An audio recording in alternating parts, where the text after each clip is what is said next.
Hello, good evening, ladies and gentlemen, and welcome to the fifth episode of Radyo Comelec, only here at Quarantalk Media. This program is made possible through the initiative of Education and Information Department of the Commission on Elections. My name is Mutya, and I'll be your host for tonight. We'd also like to thank you for tuning in to Radyo Comelec, where we'll bring you the hottest and freshest updates regarding voter registration and education. So we are requesting that you stay until the end of the broadcast. And here I am reminding everyone that ito pong episode na to kasama ang iba pang episode and future episodes will be recorded. So you can definitely go back if you missed one. Just go to this page, Radio Comelec, or to Voter Education Central official YouTube account. So there, kamusta naman po, guys? Yan, okay naman po ba kayo? How are you? Did you have your late dinner po or early midnight snack? Because for this episode, tiyak na mabubusog na naman po tayo sa bagong kaalaman patungkol sa registration and latest updates mula sa komisyon.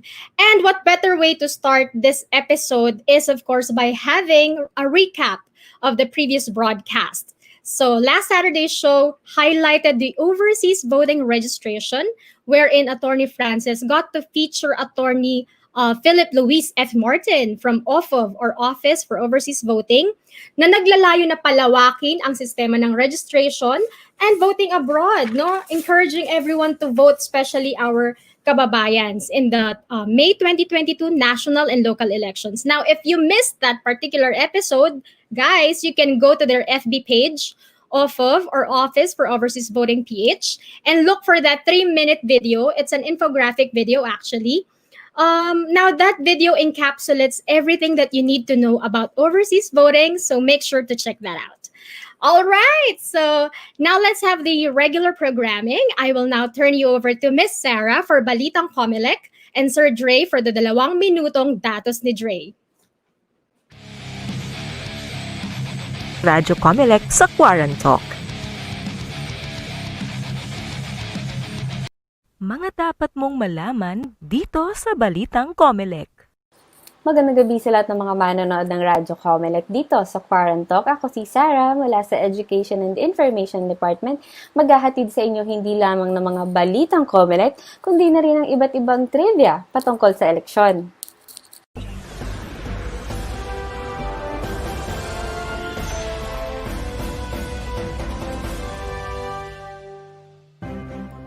Alam niyo ba, kakatapos lamang ng ERB hearing nitong October 20, Martes.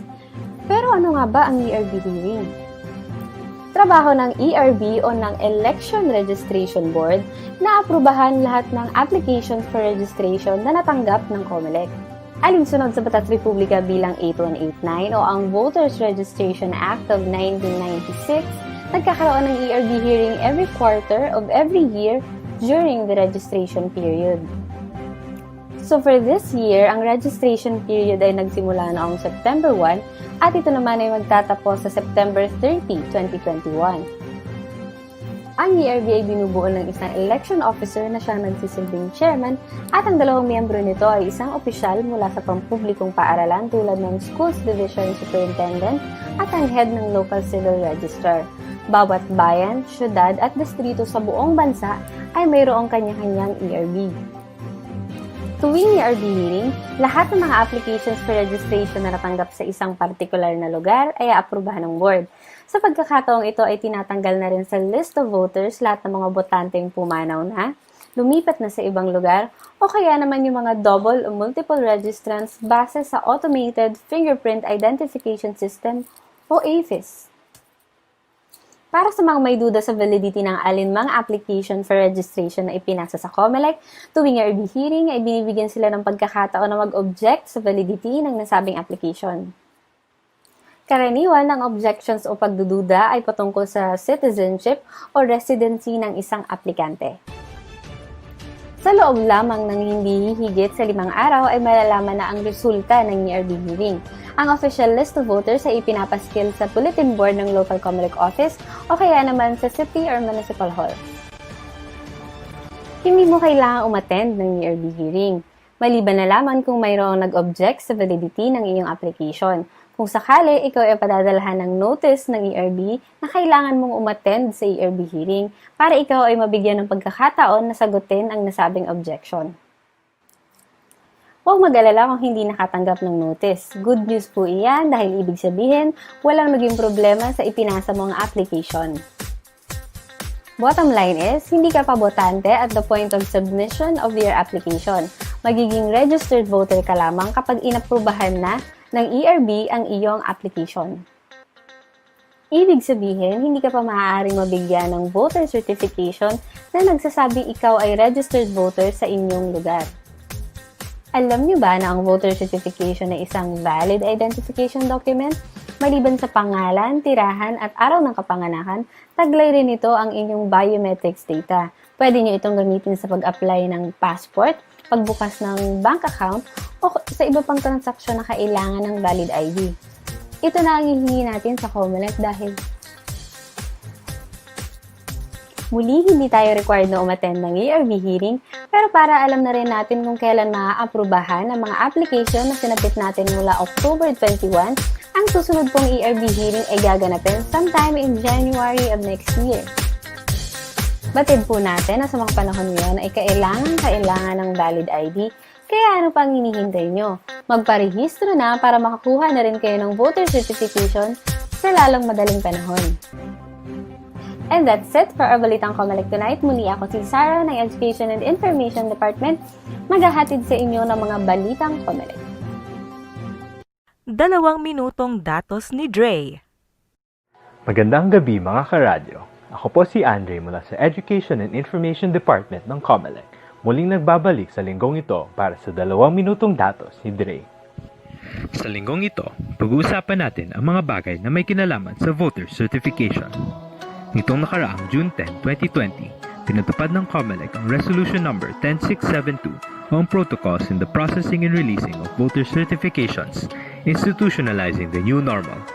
Dahil dito, pinagpatuloy na ng komisyon ang pag-issue ng mga voter certification sa mga OEO or Office of the Election Officer kung saan implemented ang GCQ or MGCQ, pati na rin sa National Central File Division ng COMELEC Main Office.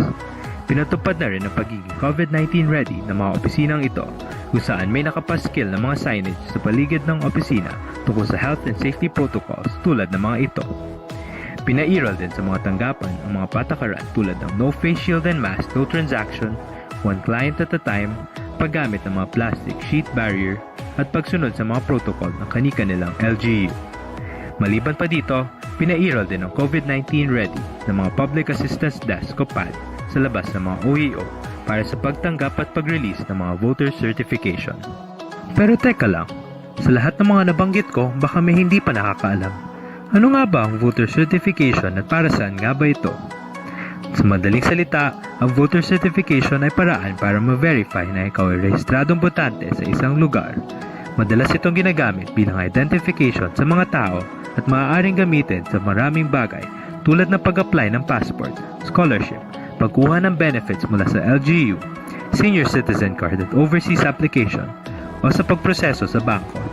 Maliban dito, may iba't ibang uri rin ng certification, tulad ng Certification of Registration Records kapag hindi pa nakaboto ng 2 magkasunod na election, Certification of Non-Availability of Registration Records para sa mga hindi makahanap ang record nila, at kapag hindi available sa tanggapan ang New Voters Registration Record, at ang Voter Certification with Biometrics. Magpunta lamang sa inyong local COMELEC office, ipresenta ang valid ID na may pangalan, picture, pirma at address mo. I-fill up ang forms na bibigay nila at isubmit para sa verification. Kapag verified na, maghihintay na lamang kayo sa schedule ng pag-release ng voter certification mo.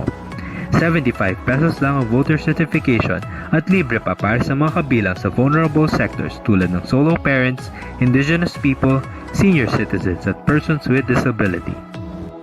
Dahil din hindi na nag-i-issue ng voter's ID ang COMELEC dahil sa National ID System, mas maraming tao ang kumukuha ng voter certification mula sa aming tanggapan.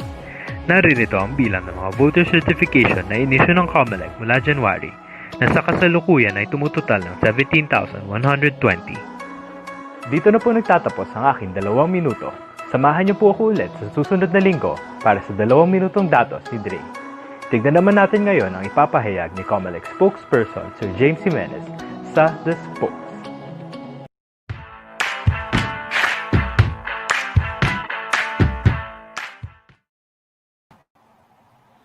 Good evening. Kamakailan lang sinabi ni Senadora Amy Marcos, ang pangunahing nagsusulong ng hybrid election system sa Senado, na malabong magkaroon ng hybrid election system sa darating na 2022 national and local elections. The Manila Bulletin reports that Senator Marcos said the proposal had to be placed on the back burner after the COVID-19 pandemic changed the priorities of the government and lawmakers. She said senators originally agreed to pass the law in time for a run-through by May of next year, as the Commission on Elections had recommended.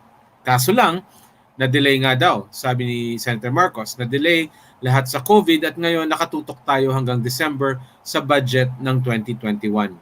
Gipit yung January, Senator Marcos said in a text message.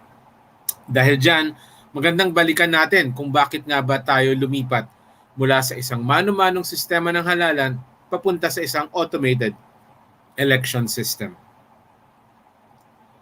The principal problem that the AES was designed to address was human intervention, the ability of human actors to influence the outcome of the elections through acts committed during various stages of the vote counting and canvassing process. Magbibigay akong tatlong halimbawa. Unang-una, sa vote counting. Dahil iba-iba ang penmanship ng mga botante, maaring malinaw magsulat or meron namang katulad ko, parang kinalahig ng manok, human intervention means na ang magdidesisyon kung ano ang sinulat mo ay ang mga guro na magbabasa ng balota mo. So kung mali ang basa nila sa sinulat mo, kay honest mistake yan or sinadya man yan, mali pa rin ang maitatalang boto. Human intervention allows ballots to be misinterpreted, whether through inadvertence or deliberate intent. Doon naman sa pagtatala ng bilang. Sa mano-manong sistema, pagkatapos basahin ng teacher ang balota, merong isa pang miyembro ng BEI na magtatara sa pisara.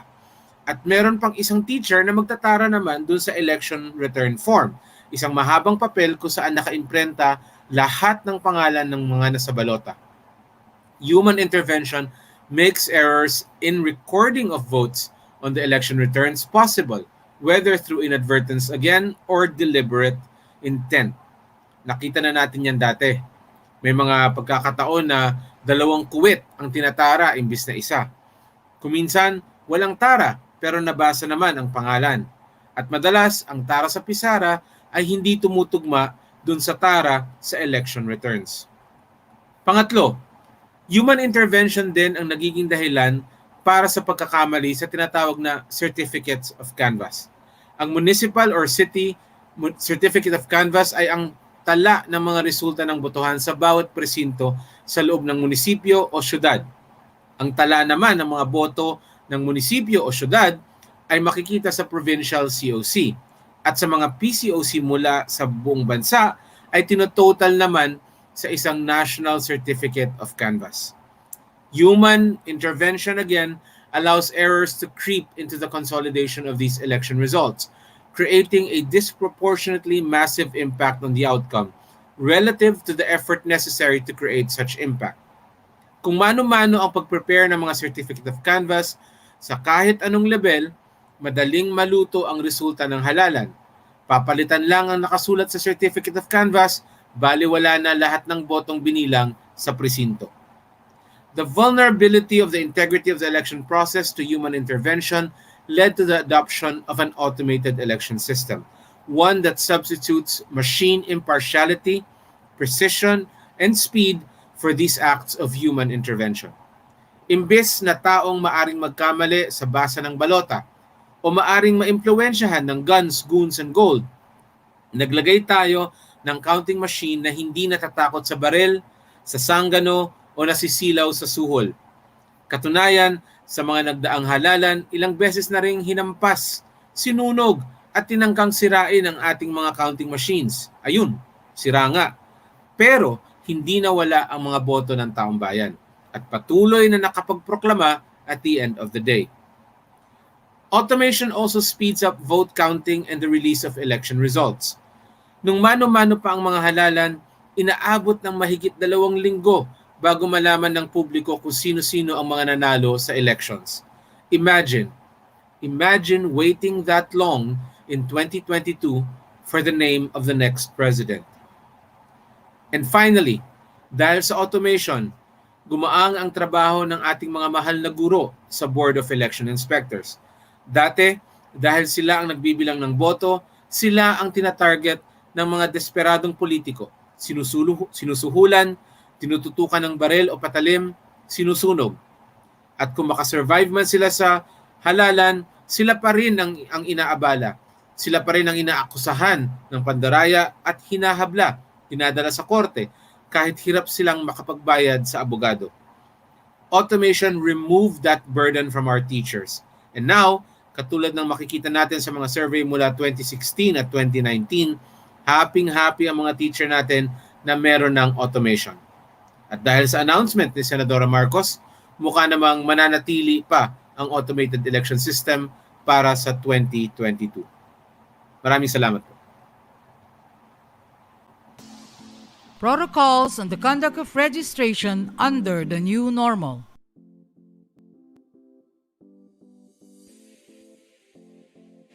Face mask and face shield are mandatory. Sanitize your hands with alcohol and have your temperature checked before entering the office of the election officer.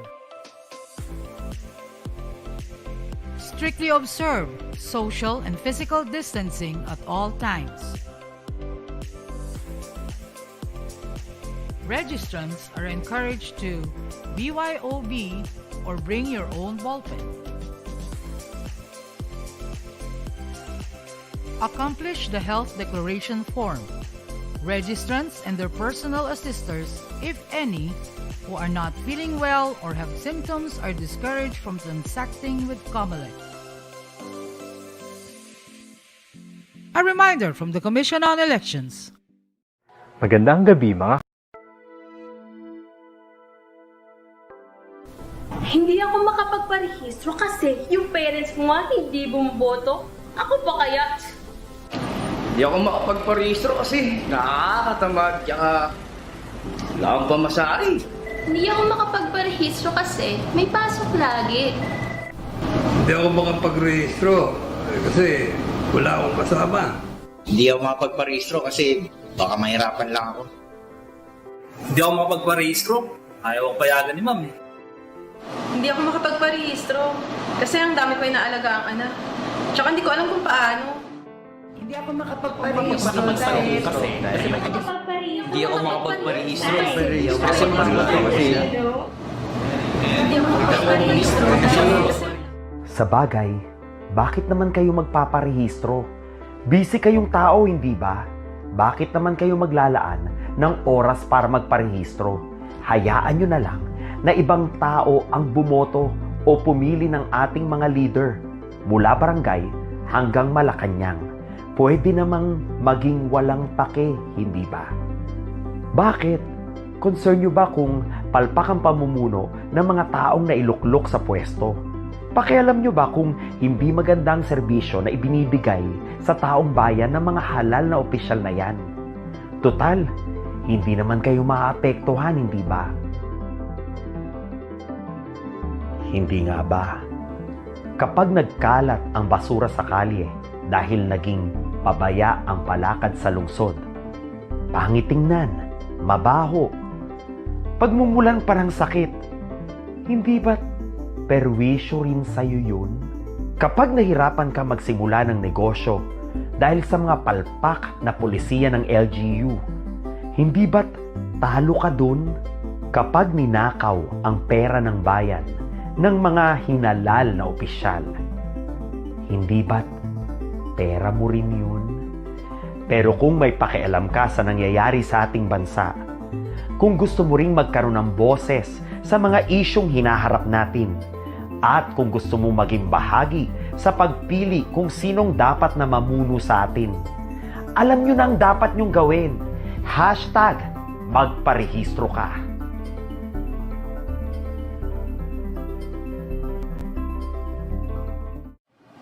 Teka, wait. Pwede na ba ako magparehistro? Kung ikaw naman ay 18 years old and above, maaari kang magparehistro bilang regular na botante. Hindi na kailangan magparehistro, ang rehistrado na.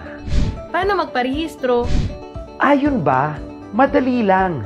Una, pumunta sa opisina ng election officer sa munisipyo o syudad kung saan kayo nakatira. Para sa mga aplikanteng senior citizen, persons with disability, at heavily pregnant women, may itatalagang express lane para sa inyo.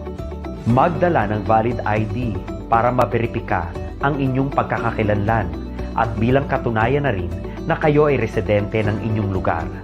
Matapos ito, mag-fill out ng 3 kopya ng application form. Kukunan din kayo ng biometrics gamit ang voter registration machine. Matapos ito, ibibigay sa inyo ang acknowledgement receipt bilang patunay na nag-apply kayo for registration. So ano pang hinihintay nyo? Magparehistro na! Para sa karagdagang impormasyon, bisitahin ang www.comelec.gov.ph at mga social media accounts ng Comelec. Isang paalala mula sa Comelec at ng himpilang ito.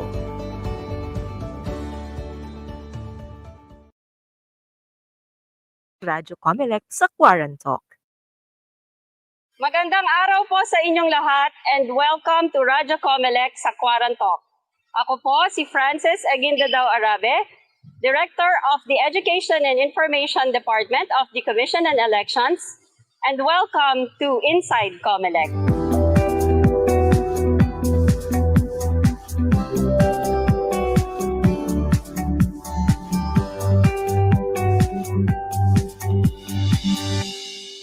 Halina't makipagkwentuhan dito sa Inside Comelec.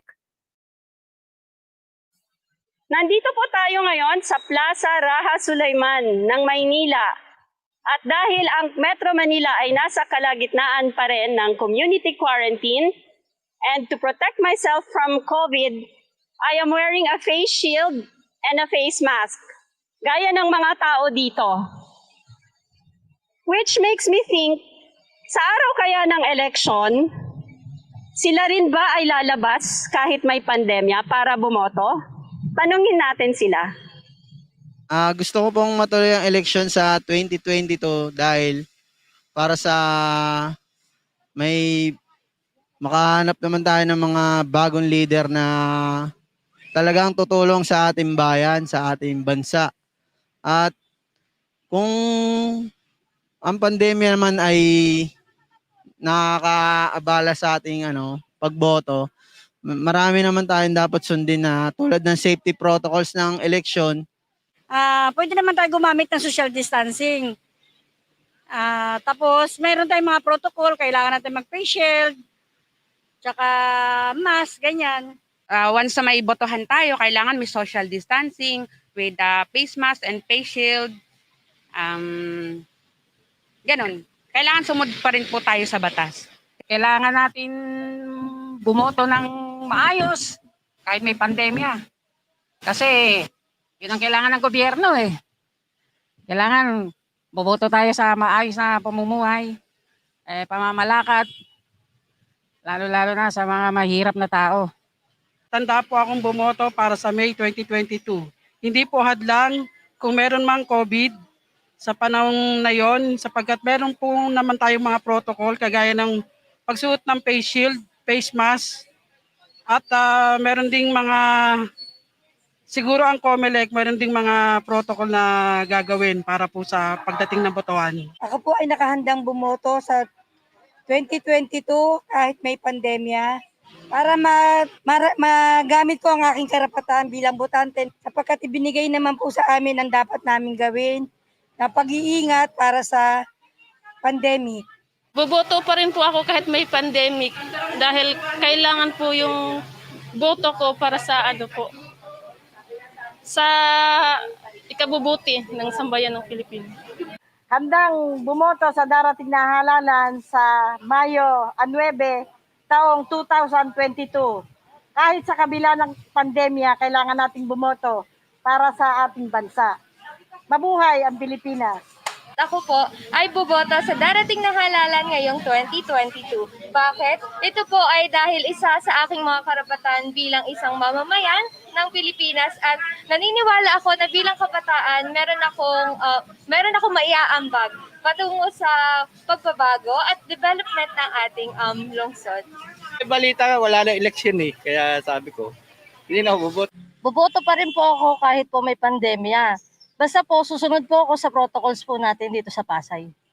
Boboto po ako sa 2022 dahil gusto ko pong i-exercise yung karapatan ko bilang isang Pilipino. Oh yes, for sure. I will vote.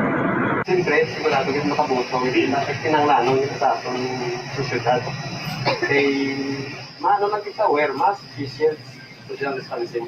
Yes po, boboto po ako kasi karapatan po natin bumoto. Hindi ako boboto ng may pandemic pa kasi mahirap pong lumabas ngayon tapos physical pa. Hindi po ba na baka magkasakit tayo doon tapos marami pang may COVID, baka madami may COVID? Baka hindi po kasi ina-observe po yung social distance. Sa darating na 2022, pwede naman siguro akong bumoto as long as nasusunod yung safety or yung ating health protocol kasi karapatan pa rin nating bumoto kahit sa kabila ng pandemya. Yes, gusto ko bumoto kasi gusto ko ng magandang pagbabago para sa bansa natin. At pakiramdam ko na lahat ng boto natin ay may sabi kung anong pagbabago ang pwede mangyari sa ating bansa. My answer would be a yes. I would exercise my right to suffrage because I guess and I believe that it is my greatest ambag to the country to choose the leader or the leaders that would lead us towards the future that we want. We do not want a leadership na nagpo-promise but does not do anything to realize the promise. We need a leadership that is competent enough para i-lead tayo sa tamang direksyon. To consider the health factors of it because we know that election is maraming tao, ganyan. I think we should trust the government for now to devise a way para mag-cope sa situation. So, to sum it up, I would exercise my right to suffrage. I would elect the leader that I want and the leader that we need. And for now, I would trust the government that they would do innovative actions to cope with the situation. There you have it. Marami ang nagsasabi na lalabas pa rin sila para bumoto sa araw ng eleksyon kahit may pandemya. After all, karapatan natin ito. In fact, marami na ring ibang bansa na nagpa-eleksyon sa gitna ng pandemya, gaya ng South Korea, Sri Lanka, Mongolia, at Singapore. We still have 1 more year and a half before the May 2022 elections. At ang Commission on Elections ay patuloy sa paghahanda para sa araw na ito at para maging ligtas sa lahat ng boboto. So, let us continue to observe health and safety protocols and stop the spread of the virus. Keep safe, everyone!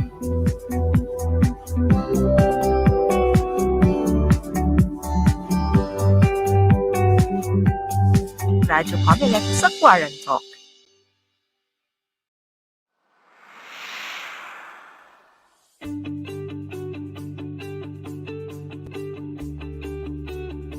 Mga kababayan sa ibang bansa, panahon na naman po para magrehistro kayo para sa May 2022 elections. Napakalaki po ng contribution nyo sa ating ekonomiya. Dapat lang pong makilahok kayo sa ating demokrasya. Huwag kalimutan, pumunta po kayo sa ating mga Philippine Embassy at mga konsulado para magparehistro para sa May 2022 elections. Maraming salamat po. Ito si Commissioner Rowena Guanzon ng Commission on Elections, Office for Overseas Voting.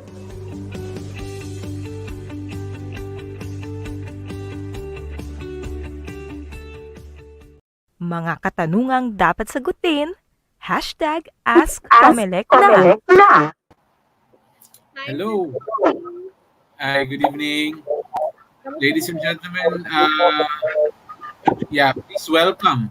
Kasama natin ngayon si Mutya Vistan, ano? Rox couldn't join us today, so nandito si Mutya. She's pinch hitting. Hindi niya natatanong dahil obviously hindi ba tayo nag-uusap. Pero si Mutya ay isa sa mga teacher broadcasters ng bagong tatag na DepEd TV. Mutya, bumati ka naman. Hello po sa lahat. Good evening po, ladies and gentlemen. Yes. Ipo-promote ko na po yung DepEd TV namin.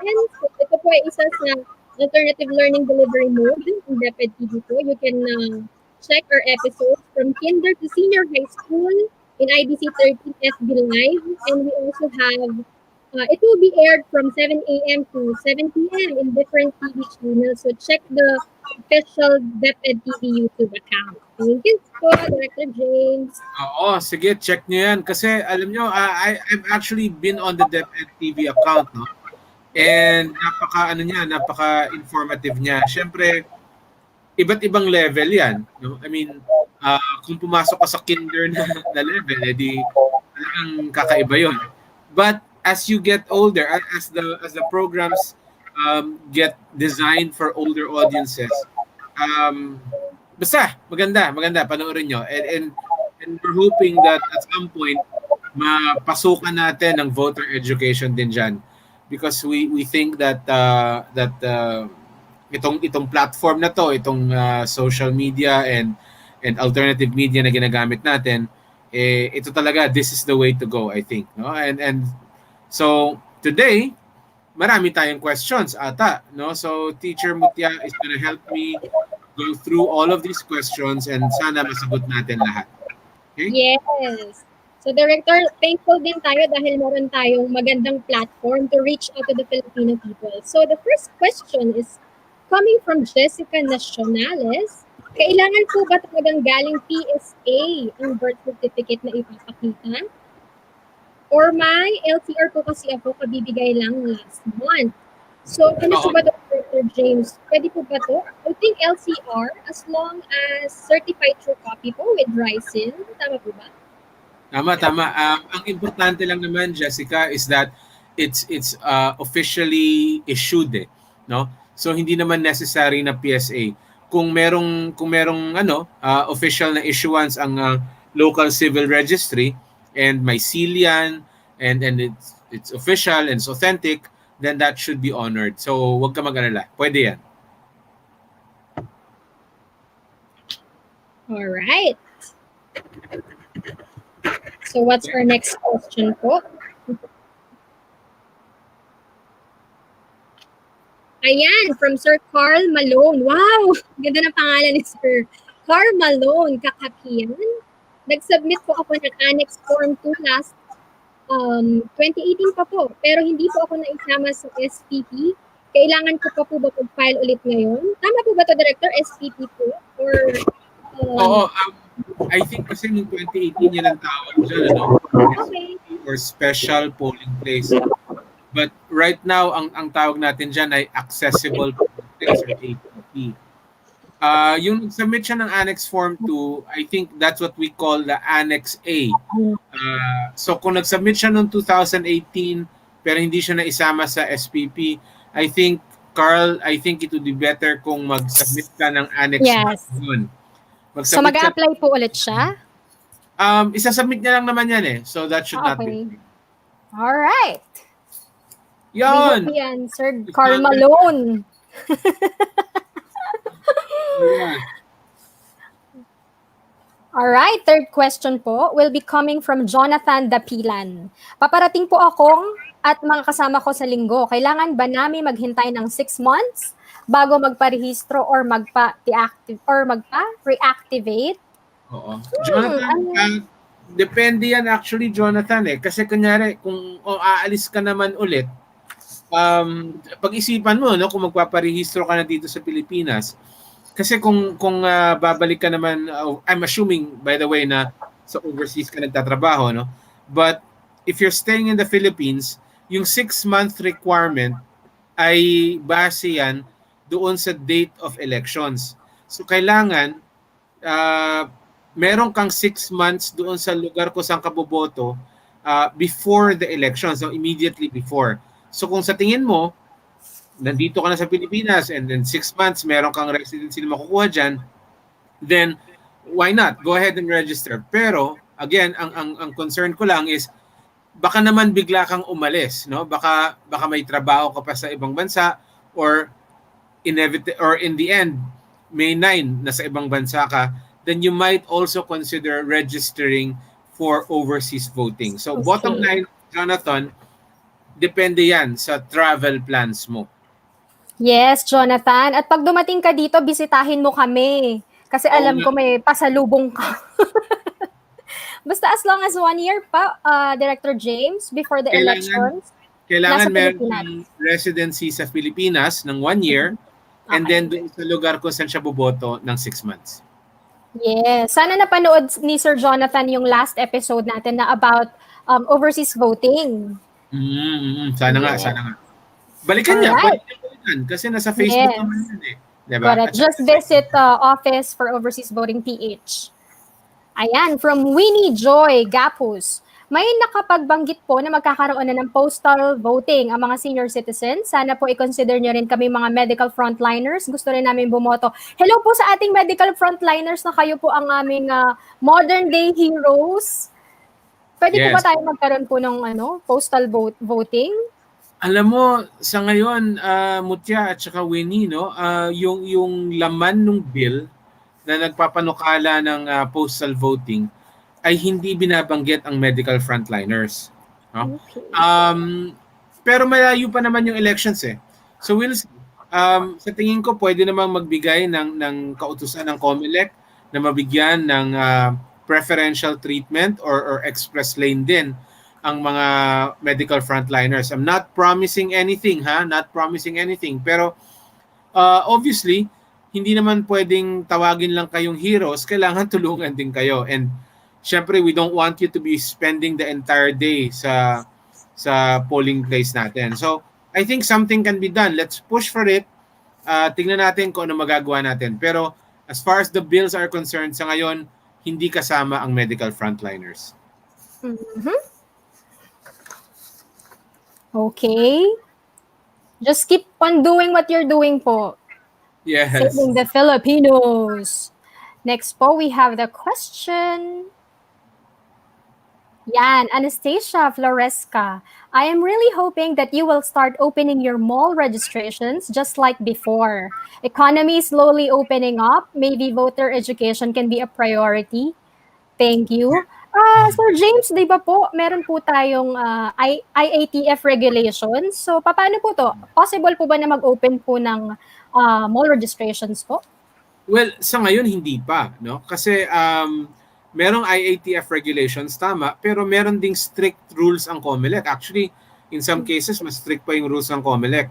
Pagdating sa satellite registration, ang rules ng COMELEC nagsasabi na kailangan meron kang 0 cases ng COVID doon sa city or municipality kung saan gaganapin yung registration for the last 14 days.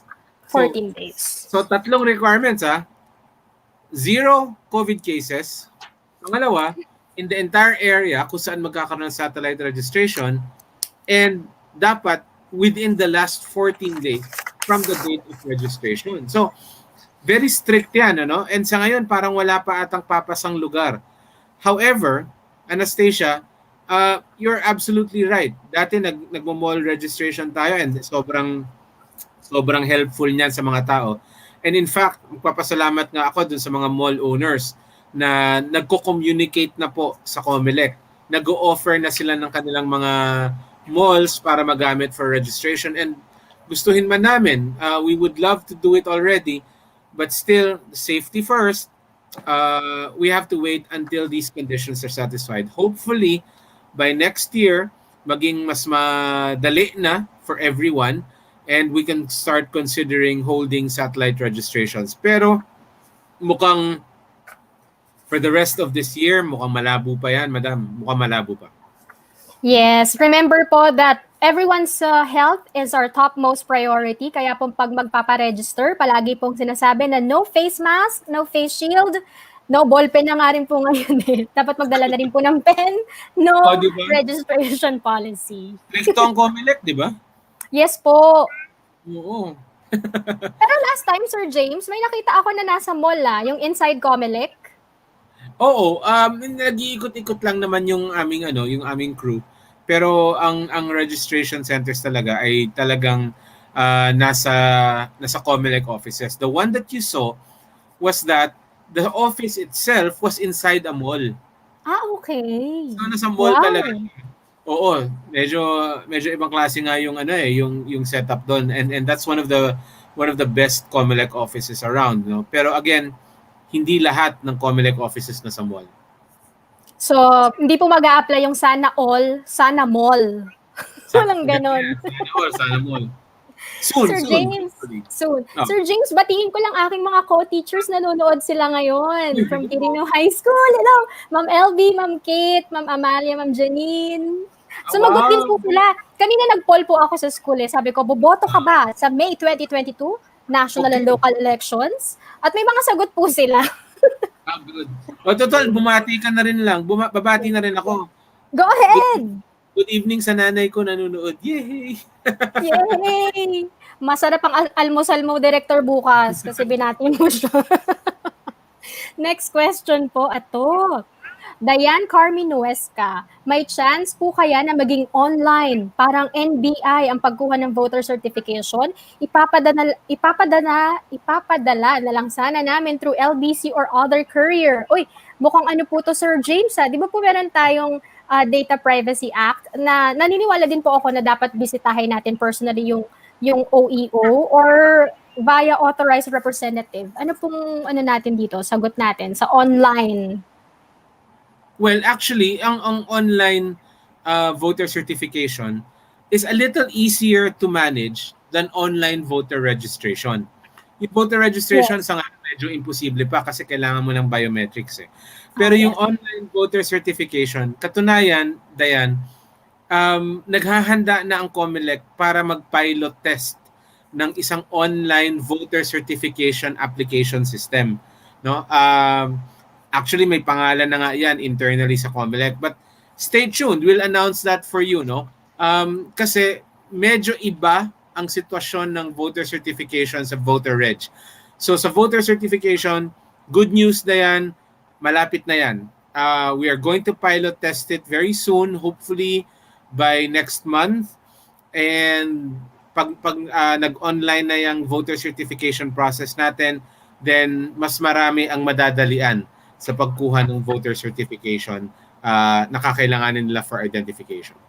Correct. Kasi everything is done online na po ngayon. Bawal na pong lumabas. Pero pag nag-comply ka po, pwede naman lumabas. Oo. Sabi nga ni Kim Chu, di ba? Pwede naman pala. Yes, idol natin si Kim. Meron pa po ba tayong questions from our live audience? Tignan po natin. COMELEC Live. Ayan, from Amity Dolores. Ano po ang plano para sa campaign sorties? Sana po ipagbawal ninyo ang mga tarpaulins. Paper na lang po please. Ang daming tarps na naiiwan sa aming after kampanya. Alam ko po, Director, meron po tayong resolution na dapat po recyclable materials ang gagamitin as much as possible. Ano po yan. yes. Oo, in the last elections and 2 elections ago pa actually, 2016, naglagay tayo ng provision sa ating COMELEC resolution na nagsasabi kailangan yung tarps natin recyclable. And in fact, nire-require natin na yung tarp merong nakalagay sa ilalim kahit maliit na notice lang na parang please recycle, no, or reduce, reuse, recycle. So we're trying to get that into the culture of campaigning na gumamit tayo ng reusable materials or recyclable materials. Pero sa ngayon mukhang marami pa rin ang gumagamit ng tarp, no? Katulad nga ng sinabi ni Amity, maraming naiiwan na tarp. Pero Amity, ganito, suggestion ko na lang. Kapag may mga naiwang tarp sa inyo, why don't you get some people in the barangay together, gather up the tarps, and then donate them, no? Donate the used tarps to charities or people who need it for, I don't know, nakikita ko yan, trapal doon sa Pajak or makeshift na separator para sa mga iba't ibang lugar, no? So marami namang paggagamitan yung tarps na gamit na, and maybe you can try that, or maybe you can partner with uh, businesses in your area para magkaroon ka ng suporta para dyan. But rest assured, Amity, we're doing our best to introduce the culture of recycling into the campaign, and we want them to use recyclable materials, at patuloy naming i-insist na kailangan ganyan ang gamitin. Correct, Sir James. Naalala ko tuloy yung beauty pageant na sinalihan ko before. Dapat recyclables yung gagamitin mong costume. At gumamit kami ng tarpaulin. Wait lang. Nanalo ka? Yes po. Ay, yung recyclable po hindi, pero nanalo naman po ako nung sumunod na pageant. Miss Valentine. Ayos. Yes, so meron po tayong next. Junaline Fajardo. Comment from Twitter po, Radyo Comelec. Notarize po ba ang authorization letter para makunan ko ng voter certification ang mga magulang kong senior citizen? Yes po. Yes. Junaline. Kailangan notarized din. Yun lang. Notarized din. Alright. So meron po tayo dito, Sir James, questions from the live or ipa-flash po na. Ayan, Rina Menjola, parang co-teacher ko to. Hello, Ma'am Rina. Okay, comment from, oo naman. Ay, siguro ito po yung tanong na boboto ka ba ngayong May 2022? Ang sabi niya po, oo naman, basta mag-iingat lang, wear face shield, face mask, and observe physical or social distancing para sa bayan, tiwala lang sa Diyos. Yes, may hashtag pa yan dapat. Nakalimutan siguro ni Ma'am Rina yung hashtag. Sulong edukalidad, ganon. Tama, hashtag. Yes. Ayan. Meron po tayo ditong question from live. Basahin ko na lang po, sir. Okay. Ay, talagang lumalabas. Ang bilis, ah. Okay. From Sir Reyes Rebenque Edrelin. About po ito sa aking partner. Last time na botohan, hindi po siya nakaboto dahil po nasa abroad siya. Ngayon pong darating na botohan, makakaboto po kaya siya? Thank you po. Naka-register po kaya ang partner ni sir? Oo, tama ka. That's a very good question, Mutya. No? Unang-unang tanong, rehistrado ba yung partner mo? Opo. Pangalawa, saan siya rehistrado? Kung nasa abroad ba siya? Kung nasa abroad siya, pwede siyang bumoto kung magpaparehistro siya bilang overseas voter. Yes. Kung hindi naman siya abroad na at nakabalik na sa Pilipinas for good, baka pwede naman siya magparehistro dito. But bottom line, kailangan mo magparehistro para makaboto. Mahaba-haba pa naman po ang registration natin, schedule. That's right. So, kaya pa. Ako naman magtatanong sa'yo. Sige po, go po. Hanggang kailan ang registration? Siyempre po, 1 year po ito, di ba?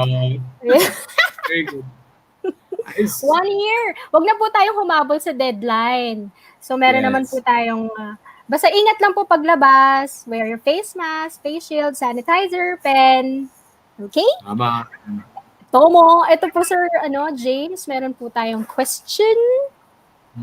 Sige. Carmelita Pingol, uy, ba't ganon? Mga co-teachers ko to, supportive talaga sila Sir James. Kasi sabi ko, panoorin tayo eh. Thank you very much.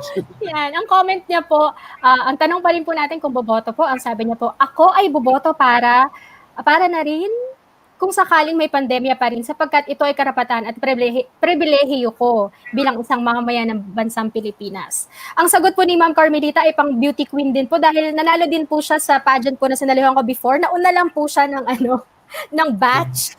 Ang dami pala natin mga teacher na beauty queens, ano? Yes.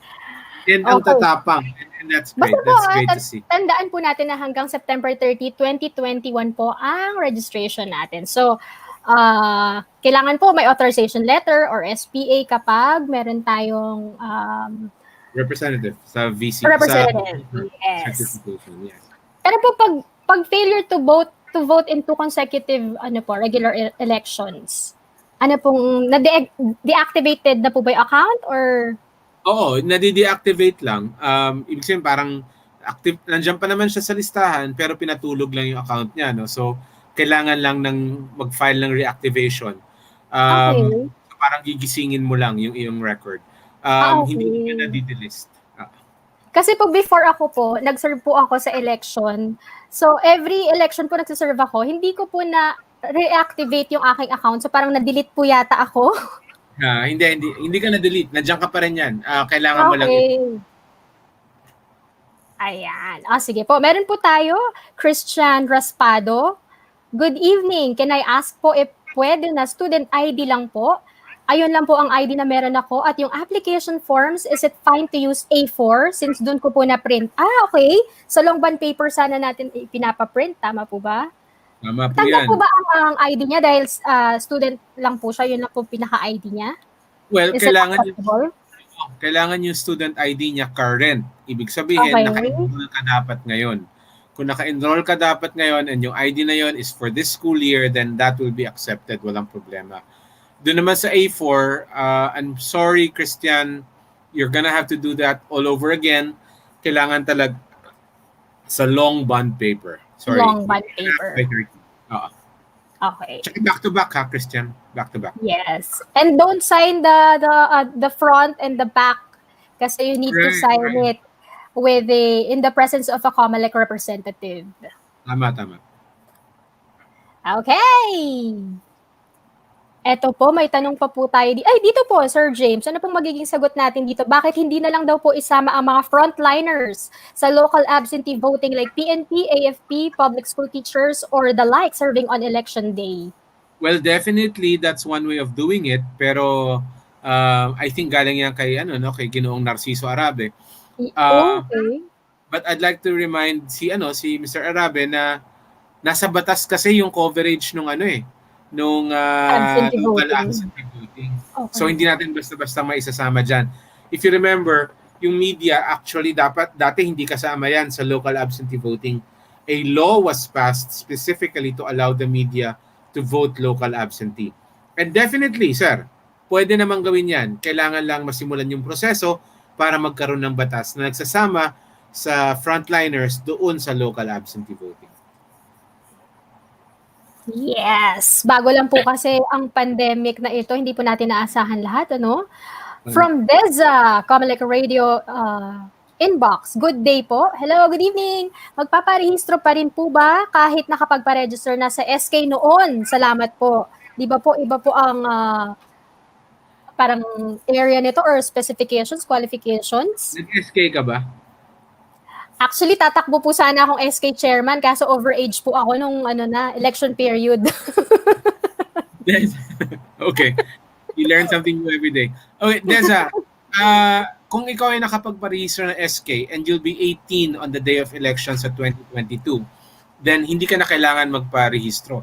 Automatic na ililipat yung pangalan mo from the SK registry, ililipat ka doon sa regular registry, no? Again, kung ikaw ay SK registered before, number one, and pangalawa, kung ikaw ay 18 on May 9, 2022. Kung hindi ka naman 18, well then hindi ka pa ililipat. Pero so no kung need po. Okay. Then malilipat ka. Yes. At Deza, as long as na nakuhanan ka ng biometrics, secured ka na. Tama. Okay. Ito po from Lorena Jabar Kidaver. Idadagdag ko po sana itong aking sagot sa tanong kung bakit po ako boboto. Gusto natin yung mga nagre-respond sa ating mga tanong eh.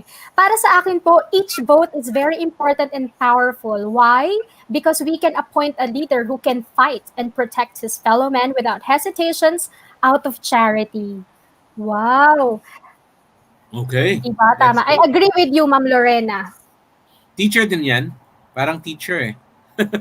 Parang nga po eh. Parang English teacher din po eh.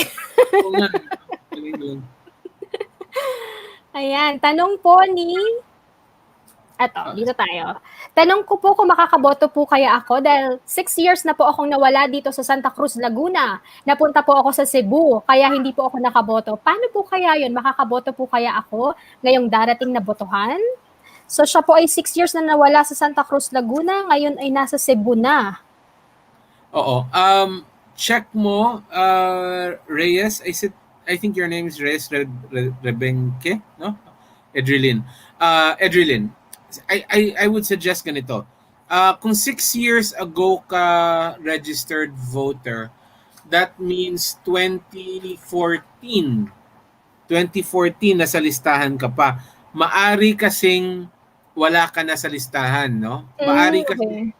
Maari kasi na nung nag-biometrics tayo, natanggal ka sa listahan. Kasi kung hindi ka naman bumoboto, baka nga hindi ka nakapag-validate ng biometrics mo. And remember, kung wala kang biometrics, tatanggalin ka sa listahan. That was back then. Pero kung nakapagpa-biometrics ka naman, then you're probably still in the list, kaya lang for sure deactivated ka na. So deactivated ka na nga, tapos lumipat ka pa ng tirahan, then ang kailangan mong gawin ay mag-file ka ng reactivation and transfer of registration. Bitin ko lang, reactivation and transfer of registration para kung saan ka man dati at nalipat ka ng Cebu, Cebu ba ang pinaglipatan mo? Then, yes po. Doon. Please do it kaagad-agad para malaman mo kung ano ang kailangan mong gawin. Kasi, again, hindi ko sure kung nasa listahan ka pa. So, find out right away kung ikaw ay nasa listahan pa para makagawa ka ng tamang hakbang.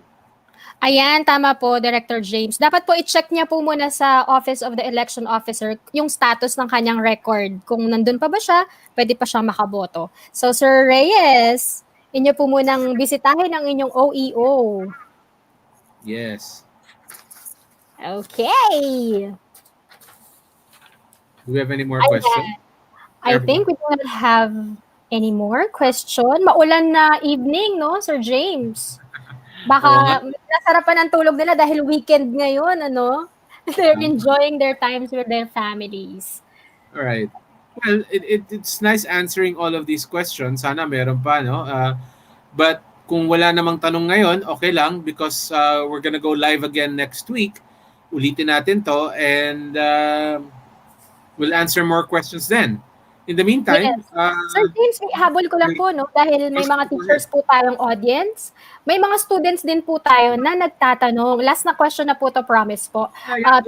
Okay, PLM student po ako and nung January is nagbigay ng opportunity ang PLM na magpa-register sa COMELEC at hindi po ako nakapagpa-register.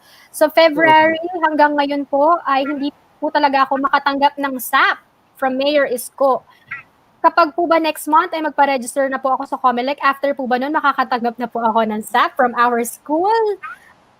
Well, pag nagpa-register ka, kailangan humingi ka ng voter certification and they will certify na ikaw ay may pending application for registration.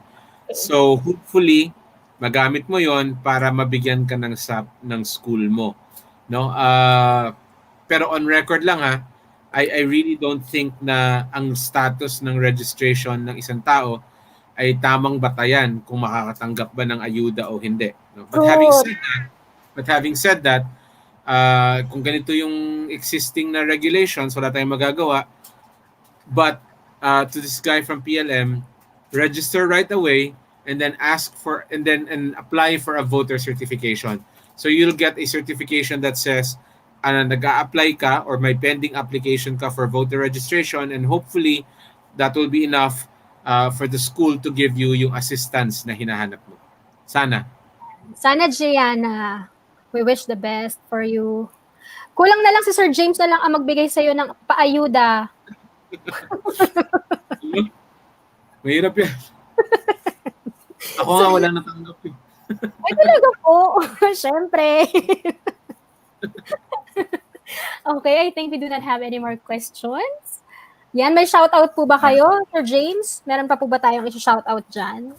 Ay, gusto ko lang pasalamatan yung mga kapwa teacher mo na nanood at nag-participate dito through their comments. No? Maraming salamat po. At sana we see you again next week and then maybe you can plug us to your students. Kasi alam nyo, ang talaga natin dito, yung mga learners, no?